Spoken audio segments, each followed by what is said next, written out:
My friends and comrades, we are passing through COVID-19 pandemic in India and practically in world too.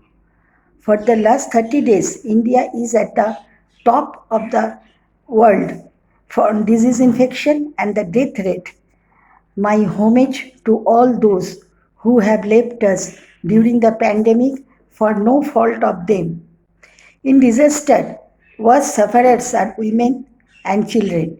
More than 4 crore women laborers working in away states had tremendous sufferings after the declaration of the lockdown. They lost their jobs, they thrown out from their houses by house owners, wages were not given to them by the managers of the organizations, and train services were not provided for their return by the government of India, whereas students from rich background were provided flight services for their return to home from foreign country by the government of India.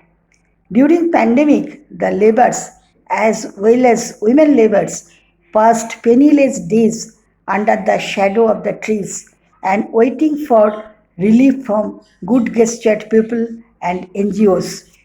Government did not take any responsibility for their minimum livelihood. Women laborers preferred to buy food for their children than to buy sanitary napkins. They started walking back to home, and many died in the different places on the road. India is on work was the caption in the newspaper on those days. The saddening picture of the Lucknow station had shocked the world very much. The labor mother died and baby is pulling her sari for the loving response on the platform. Actually speaking, the call for management of pandemic was wrong. The call was for social distancing. We should loud our voice for human distancing with social bonding in place of social distancing. Earlier, the social distancing concept had divided India between higher caste and lower caste, men and women, Hindu and Muslim, and so on. The same call is now given by the government of India, which is isolating each and every one with others. This is our government. This government is implementing RSS agenda only. They have scrapped Article 370 from the Constitution with the advantage of governor's rule in Jammu and Kashmir states. They have changed the labor law. 8 8 8-hour divisions in change to 12 division for the interest, only for the interest of corporate sector and big business houses. Prime Minister of a secular country has laid the foundation stone of Ram Janmabhoomi in Ajodhya. He is projecting Ram as a supreme god. But if I ask my young friends the question, do you like a husband exactly like a Ram? Exactly like Ram? Promptly answer will be no.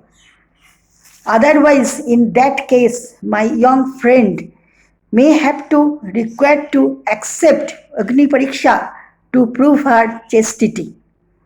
Many railway stations and rails are sold out during pandemic in the name of Atmanirbhar Bharat.